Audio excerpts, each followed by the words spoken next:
Bismillahirrahmanirrahim. Assalamualaikum warahmatullahi wabarakatuh. Waalaikumsalam warahmatullahi wabarakatuh. Alhamdulillahilladzi qad akhraja nataij al-fikri bi albab al-hijab wa khatta anhum min sama'il a'mi كل حجاب من سحاب الجهل حتى بدت لهم شموس المعرفة رأوا مقدراتها من كاشفة. أشهد أن لا إله إلا الله وحده لا شريك له وأشهد أن سيدنا ونبينا محمدا عبده ورسوله الذي لا نبي ورسول بعده. اللهم صل وسلم على هذا النبي الكريم وعلى آله وأصحابه. أعوذ بالله من الشيطان الرجيم. بسم الله الرحمن الرحيم. الذي خلق الموت والحياة ليبلوكم أيكم أحسن عملا وهو العزيز الغفور.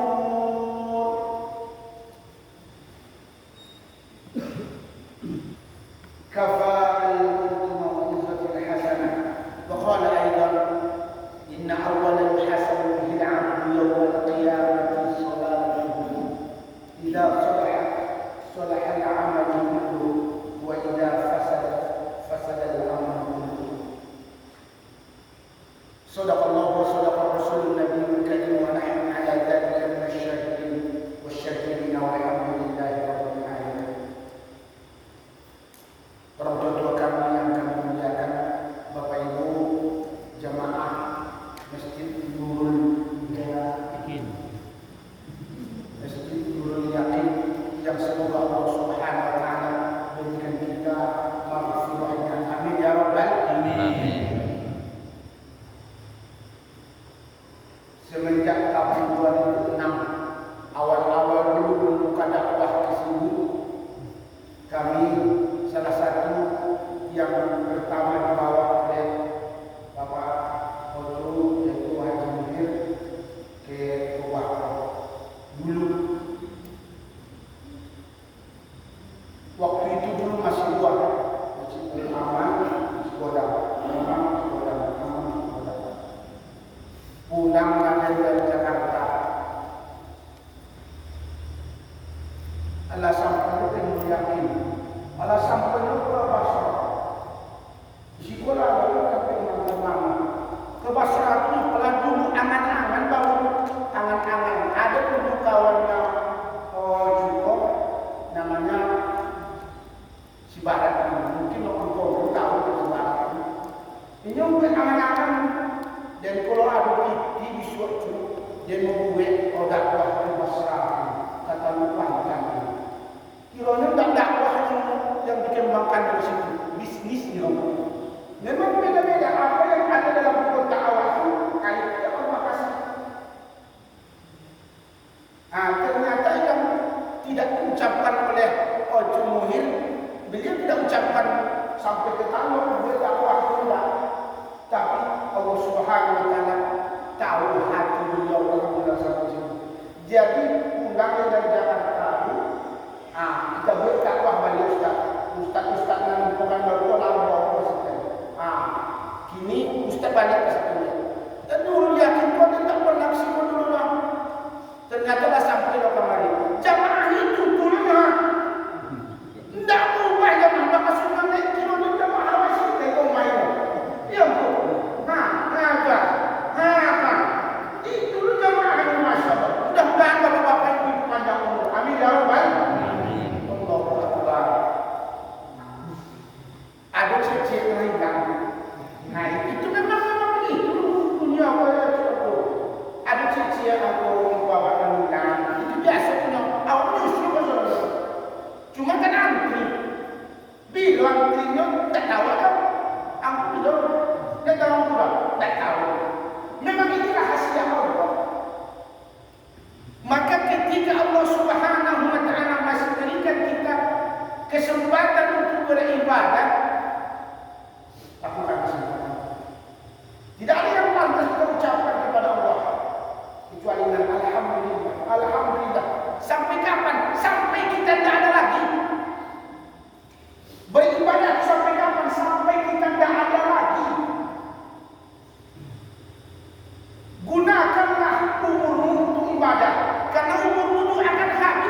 Rasulullah SAW bersabda, "Inna awwala yuhasabu bihi al-'abdu yawmal qiyamati salatuhu." Sesungguhnya amalan yang pertama kali yang dihisab oleh Allah nanti di hari kiamat, amalan seorang hamba, kata Nabi, salatuhu, salatnya. Idza salahat salaha al-'amal kullu. Kalau elok salatnya, elok salat. Elok salat amal ibadah awak. Kalau tidak elok salatnya, tidak elok semua. Walaupun bagus zakatmu, bagus puasamu, bagus sedekahmu, bagus silaturahimmu, bagus baca Qur'anmu, bagus hajimu, umrahmu berkali-kali, tapi salatmu tidak bagus, maka seluruhnya akan dihitung oleh Allah tidak bagus. Maka yang pertama kali kita perbaiki itu salat, Bapak Ibu, salat. Maka ujian, mohon maaf, ujian di Palestina itu ini saya sampaikan kepada Bapak Ibu yang muliakan, ini ujian bagi umat Islam sendiri. Ini saya sampaikan kepada jamaah sekalian. Ada seorang syekh dakwah ke Yordania, ke perbatasan Yordania dengan Israel. Mereka di sana dakwah dan sampai di sana mereka sholat subuh. Ketika mereka selesai sholat subuh, datang beberapa orang tentara Israel ke masjid itu. Cuma ngintip aja dari kaca. Tuh, pergi lagi. Pergi. Jadi syekh ini penasaran. Maka syekh ini pun dikejarnya lah orang tentara Israel ini. Kejar. Tuan. Ada apa tuan? Nengok-nengok tadi kami sholat. Ada masalah kami? Tidak. Kami setiap subuh memantau kalian di sini yang sholat subuh. Maksudnya apa? Kata syekh, kalau masih seperti ini sholat subuh kalian umat Islam di masjid, maka kami tidak khawatir. Karena dalam kitab Taurat kami, bahwa dalam kitab kami, kalau sholat subuhnya umat Islam sama dengan sholat Jumat. Nah, coba yang dulu. Kalau sholat subuhnya umat Islam sama dengan sholat Jumat, maka disitulah kekalahan kami, kata orang Islam. Tengok baru, awak kamu tengok tadi 67 baru, 6 bapak-bapak, 7 ibu. Nah, ada tak?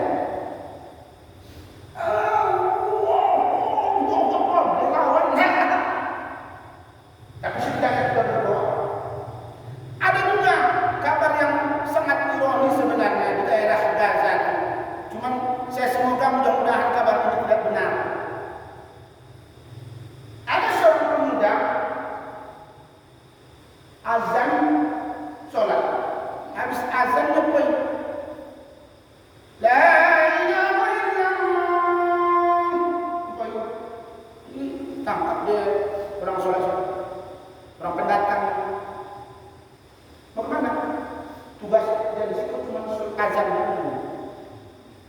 Tugas dari situ azan dulu. Itu baik. Dah, sholat dulu. Azan dulu. Itu baik. Allah puji terus, Allah puji lagi kita. Jadi inna awwala yuhasibu bil 'abdi yawmal qiyamah salat. Enggak mesti di sana di mana pun umat Islamnya ada salat. Hanya ini tidak ada Bapak Ibu, tidak ada yang lain. Ini saya sampaikan kepada jemaah. Ini mungkin Bapak Ibu pernah merasakan. Saya pernah rasakan ini. Kenapa seseorang itu sudah mulai enggan ke masjid? Awalnya rajin dulu. Terusnya enggak lagi. Habis itu puasa orang datang. Apa yang terjadi? Sholatkah dia? Sholat dia di mana? Di rumahnya. Sholat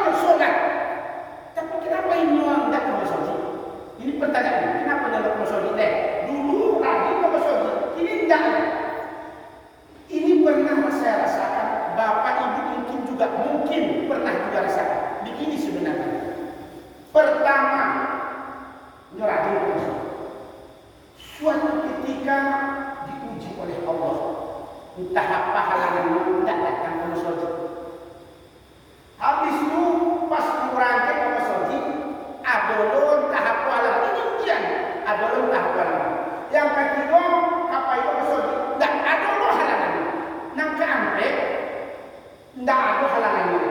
Tamu pun tidak ada, ojo pun tidak ada. Ini luang waktunya. Tapi kapan masuk itu boleh? Kenapa? Kalau tidak boleh berapa kali tidak boleh. Tak malu tak masuk itu. Kalau malu tak masuk itu. Ini kerjaan setan yang tanpa kita sadari bahwa ini kerjaan setan yang membisikkan. Di rumah saya sholat sama situnya. Di rumah saya sholat sama situnya. Apa itu? Inilah keberhasilan setan. Puncaknya apa? Puncaknya ketika setan tertawa apa? Ketika setan mengabarkan kepada kita tidak perlu lagi sholat. Orang pasti mengecek waktu itu sholat. Tidak perlu lagi sholat. Anda selesai. Apa penyebabnya sebenarnya ini? Penyebabnya cuma satu, jahil. Apa itu jahil? Maaf orang tua kami, maaf. Apa itu jahil? Bodoh. Bodoh ia dalam konsep sholatnya, bodoh ia dalam konsep amalnya, bodoh ia dalam melaksanakan ibadahnya. Tidak mau dia melawan dirinya. Isilah kekalahan. Mohon maaf Bapak Ibu, banyak orang berkata begini, awalat tak mungkin belajar. Salah. Justru setelah tua inilah kita perbaiki kekurangan kita. Awalat tak mungkin belajar deh. Salah. Mana yang wajib dalam sholat? Yang paling kita perhatikan di situ surah Al-Fatihah dan bacaan tasyahud. Surah Al-Fatihah, bacaan tasyahud. Ini namanya rukun qauli, yaitu rukun yang wajib kita ucapkan. Diucapkan wajib. Rasa bahwa kurang kalau ada situ bacaan guru bacaan Fatihah saya pegang itu. Untuk apa ini? Supaya bagus, lebih bagus. Tengok dalam. Inilah kifah namanya. Kalau orang-orang ahli tasawuf mengatakan, saya tidak akan membuka auratku sekalipun itu di kamar mandi dalam keadaan mandi. Malu dia. Saya tidak akan membuka auratku di kamar mandi sekalipun itu di kamar mandi yang tertutup karena saya malu kepada Allah. Inilah konsep ifah namanya.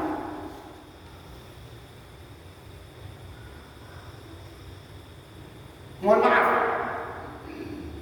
ada dapat dompet dia foto di jalan Pak.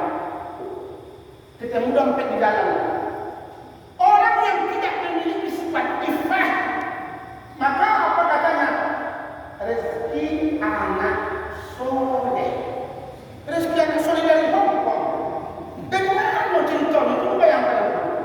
Ingat sholat indah, puasa indah, sholat Jumat pun tahajud indah. Dapat dompet, katanya rezeki anak soleh. Soleh dari mana? Dia ambilnya. Ini sholat, ini puasa, ini zakat, ini haji. Yang ini tidak kurang. Ini berarti dia tidak memiliki sifat ifah. Apa itu ifah? Kita ulangi. Memelihara diri dari hal-hal yang dimurkai oleh Allah sekalipun ia dalam keadaan sendiri. Ada kisah. Ada orang menang Permabit jauh ke Medan. Kata orang Minang tu di Medan angkat dokternya. Bila bawa ke Medan tu, berangkat dari Siko, nyawa dari bus PM Tok. Berangkat dari apa baru nyangkut, kita sore-sorean karena mau mengejar waktu untuk di Medan itu pagi. Nyobeku banyak nomor antriannya. Sampai di Medan itu pagi. Alhamdulillah dapat pagi situ. Sampai sampai apa itu dokter itu dapat antrian nomor rompek. Alhamdulillah. Sampai di periksa di dokter itu sakit apa kok? Periksa dia dokter itu. Sam. 4 bulan lah. Yang Siko dulu pulang nak ikut ubeknya, jaga ubek untuk bekal 2 minggu. Tapi 2 minggu lagi balik di kemari, kata dokter tu. Oh iyalah, kata bapak sama ibu berangkat balik ke Bapinang. Sebelum berangkat itu dari Medan tu, kata dokter tu, besok 2 minggu lagi kau main. Kasih masukkan kotoran ke botol sebagai sampel untuk diperiksa penyakit itu sampai di mana kasihan obat yang kasih untuk 2 minggu. Biasa di mana pun bapak ibu mau ke Malaka, mau ke Padang, kata dokter mau itu. Kalau ada penyakit khusus, penyakit dalam, maka kata dokter buang sampai kotoran masukkan ke botol ketek. Memang untuk diperiksa. Sampai lagi di Bangkinang. Baru dia apa kok lebih kurang 2 minggu. Sampai 2 minggu diingatkan 2 minggu, Pak, tak pakai apa Medan dia. Kata dokter 2 minggu, biarlah tidak. Oh iya, bisa berangkat. Jangan lupa Pak, kotoran apa itu buat di botol ketek. Oh iya, astagfirullahaladzim, hampir lupa kata apa itu. Cari botol. Nah, lu dapatlah botol Tarason. Nah, itu yang tahu dapat botol Tarason tu. Botol Tarason dapat balsam tu kita situ. Tutuilah. Berangkatlah kapal tu ke Medan tu. Kan malam juga berangkat sore dari situ malam. Ikut tadi sambil pun supaya tidak hilang ibu lagi kantong itu. Di kantong situ terduduk mulai paling belakang busuk. Nyolak orang duduk lepak di belakang itu. Menjelang bui lama-lama menjelang apa tuan? Menjelang main tu asyik kamarah ke untuk perangkatnya. Lama buat apa kemudian orang jatuhlah botol dari kantong. Jatuh. Tentu bergelinding kan jatuh, bukan di bus bergelinding. Pas di belakang supir, apa masuk angin. Bang supir, apalah? Tolong bang supir, ada di situ minyak angin. Mana ada minyak angin? Atau balsam di situ? Tidak ada balsam. Sampingnya ibu ada minyak angin atau balsam? Tidak ada minyak balsam atau minyak angin. Allah tak lupa dengan makan kata betul. Aku terasa. Ya tak memang gelinding tu nama buku dari apa itu? Apa tak sadar ada terasonya. Dia apa remang-remang kan ada terasonya kan. Mantap lah diambilnya dah. Dibukanya, saatnya dia punya kan tahu ini kemana. Aku tak terasa angin ni kan. Tu tak anginnya ni kan. Tapi mungkin dia alun keluar kasihannya kecilnya mungkin kan. Tambahnya lihat. Alun tak angin doang. Tapi mungkin dia masuk angin tu bunyinya. Dia lagi santai buangnya. Kehidupan ni kan. Tak cerai. Lain doangnya. Tidak mungkin ke dalam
Lihat, inilah yang disebut dengan siapa yang menanam pasti ia akan puncak daripada ibadah.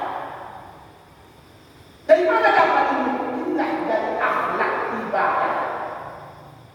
Tidak ada dari yang lain ini, tidak ada. Kalau kita ingin mendapatkan hal yang demikian dari ibadah, as-salatu ra'sul ibadah.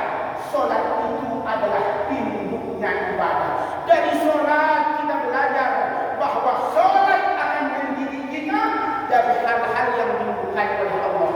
Lihat dalam Al-Quran, inna salata tanha 'anil fahsya'i wal munkar. Ayat ini semua kita hafal. Sesungguhnya salat itu bisa mencegah seseorang dari perbuatan keji dan munkar. Ada orang salat dengan cilok dua, ada orang salat dengan skater dua, ada orang salat dengan minum dua. Berarti salatnya dipertanyakan. Belum lagi salat itu menjadi darah daging dalam dirinya, belum menciptakan ihsan. Kalau sudah ihsan, orang yang melaksanakan salatnya, maka salatnya itu akan memelihara dia.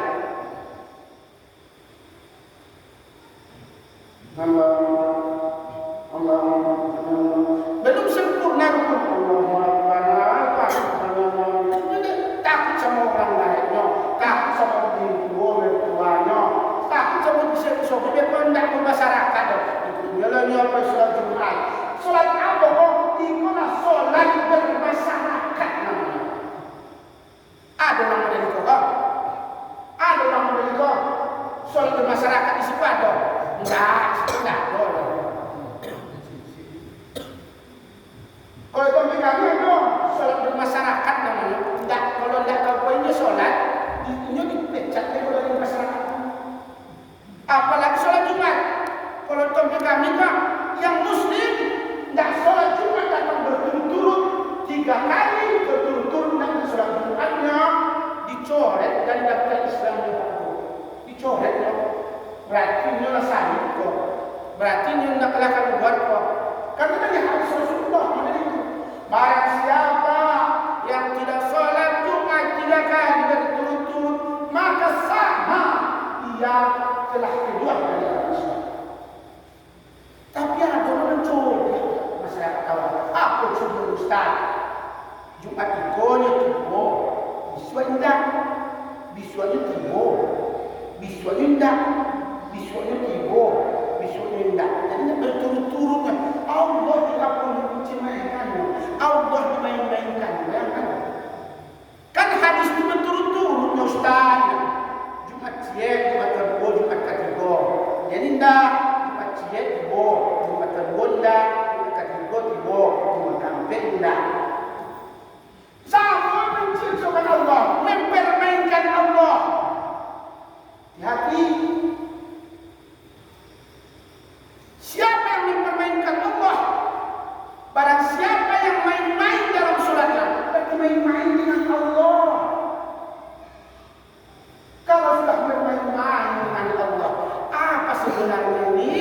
Inilah sebenarnya yang mohon maaf fi qulubihim maradun fazadahum maradun. Dalam hati mereka itu ada penyakit. Sebenarnya orang yang mempermainkan Allah itu adalah orang-orang yang ada dalam hati itu.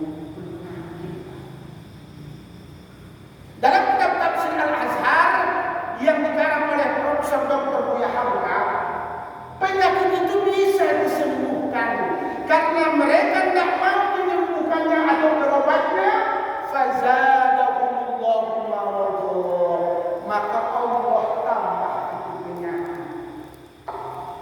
Ya anggap itu sudah jadi hal yang biasa. Kenapa? Dia tak mau berubah, tak mau berubah pada hari itu penyakit. Tidak mau berubah karena dia merasa aman-aman saja.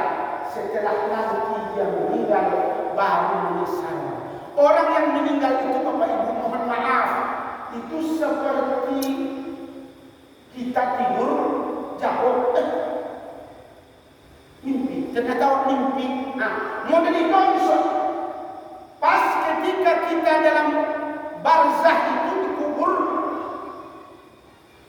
Allah Subhanahu wa taala kembalikan ruh kita ke barzah. Ini harus garis bawahi Bapak Ibu ya. Bukan Allah kembalikan ruh kita itu ke kubur. Ini ada orang salah paham nih. Bukan ke kubur, barzah. Barzah itu yang goib. Dan ada sebagian salah menjelaskan setelah 7 langkah orang yang mengantar si mayat ke dalam kubur. Setelah 7 langkah maka datang Munkar dan Nakir. Kemudian ruhnya akan dikembalikan ke jasadnya. Kalau dikembalikan ruhnya ke jasad itu balik. Tentu itu kawan. Tidak model itu dah. Barzah. Kalau kubur itu nampak dengan basur mata kita jalan itu kuburan itu dia yang nampak kuburan itu. Tapi barzah itu gaib. Maka di situ kita nanti dikembalikan ke barzah. Di mana pun dia meninggal ada barzahnya. Di laut ya ada barzahnya. Yang tenggelam yang tidak ketemu jasadnya ada barzahnya. Setiap kita punya barzah masing-masing. Maka ketika itulah Allah kembalikan ruh kita ke barzah. Maka kita seolah-olah terbangun. Maka kita merasa selama sehidup di dunia ini 70 tahun, 80 tahun itu terasa mimpi. Kan kira-kira itu mimpi itu awal-awalnya lolok lah, lolok mimpi awal dalam lolok macam tiga itu cabut Allah kiranya mimpi model itu itulah kehidupan awal kehidupan yang panjang setelah kematian. Maka dalam ayat itu yang sering kita baca wa anfiqu mimma razaqnakum min qabli an ya'tiya ahadakumul maut fa yaqulu rabbi lawla akhartani ila ajalin qarib fa asaddaqa wa akun minas salihin. Bapak Ibu masih ingat kisah Sauban?